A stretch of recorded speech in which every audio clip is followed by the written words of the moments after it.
Hello again, everyone. Truck CB Sales here with a tune-up repair report for Tom in Georgia.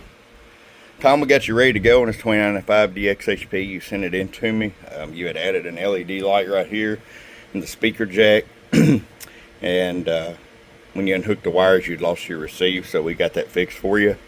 And took a look at the power supply in here as well, and made sure it was all beefed up, so we threw a new one in there and got you all taken care of.